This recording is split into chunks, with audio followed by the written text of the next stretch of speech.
And talking about the growth here in Australia, it's been incredible. Unfortunately, you mentioned at the start that I was prophetic about the way the year in 2020 would happen. I'm sorry that it's been the case because you didn't want to be right. Yeah. no, it's been a tough year for tennis players, especially at the professional level, and not so much for the top players. The top players are fine; they get well looked after as far as prize money and endorsements are concerned. But it's those players ranked between 100 in the world to maybe 500 or 600 in the world that have lost their jobs and a way of producing an income.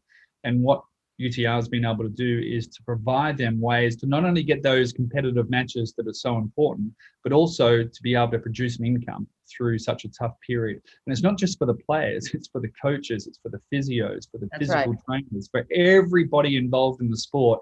Tennis came to a complete standstill, absolute standstill, where the income for most of those players was completely taken away. So for UTR to step up, you guys invested an amazing amount of money in 2020 for here in Australia for UTR events. I think it was something over $800,000, which was available for players that were playing these UTR events. So here in Australia, we've had our borders closed. It hasn't been easy to travel outside or inside Australia. So for UTR to come in here and put all these events on and provide that amount of money has been a lifesaver for many players. We look at players like Aslam Karachev, who played a bunch of UTR events across in Europe just to survive as a 27-year-old. And then he goes off and he starts to kick butt in 3 challenger events where he gets to the final of one, loses to Stan Wawrinka, and then he wins the next 2 challenger events, gets his ranking inside close to the top 100, plays qualies at the Australian Open, and then does what he does here at the Australian Open by making the semi-finals. You know, that's why we play tennis. That's what it's all about. It doesn't matter if you're an 18 or 19-year-old, as far as I'm concerned.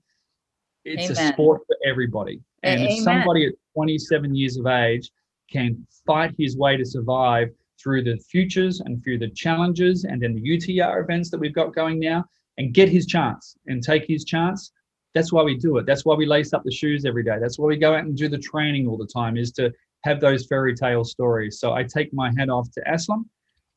But those opportunities for players of that age are not there unless people like yourself put these events on to keep us alive and keep us surviving. Because tennis is not just about the top 20 players in the world.